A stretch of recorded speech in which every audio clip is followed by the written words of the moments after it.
വേറൊരു കാര്യമുണ്ട്, വീട്ടിലൊരു 4 പേരുണ്ടെങ്കിൽ 4 പേരോടും ചോദിച്ചോണ്ടിരിക്കാൻ പാടില്ല നിങ്ങൾക്ക് എന്ത് വേണം, നിങ്ങൾക്ക് ഇഡ്ഡലി വേണോ ദോശ വേണോ, നിങ്ങൾക്ക് പുട്ട് വേണോ അപ്പം വേണോ എന്ന് ചോദിച്ചോണ്ടിരിക്കാൻ പാടില്ല.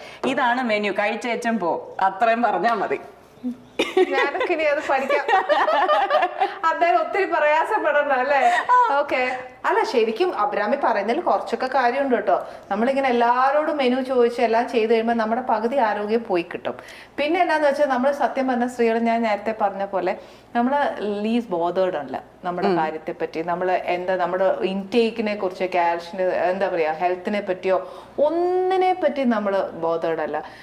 ഇതേപോലെ എന്തെങ്കിലും ബാക്കിയുണ്ടോ അത് കഴിക്കുക, വിശപ്പടക്കുക, കിടക്കുക. പക്ഷെ നമ്മൾ അങ്ങനെ ചെയ്യരുത് കേട്ടോ. കുറെ കഴിയുമ്പം ഈ പറഞ്ഞ പോലെ നമുക്ക് അസുഖങ്ങൾ വന്നാലും എല്ലാം ഈ പിള്ളേരെ നോക്കാനും കുടുംബം നോക്കാനും നമുക്ക് ആരോഗ്യം ഉണ്ടെങ്കിലല്ലേ ഇത് പറ്റത്തുള്ളൂ. അവിടെ കുറച്ചൊക്കെ നമ്മളും ആരോഗ്യം നോക്കണം. പിന്നെ നമ്മൾ പ്രയോറിറ്റൈസ് ചെയ്തില്ലെങ്കിൽ മറ്റുള്ളവരെ നമ്മൾ എന്തിനാ പ്രയോറിറ്റൈസ് ചെയ്യും?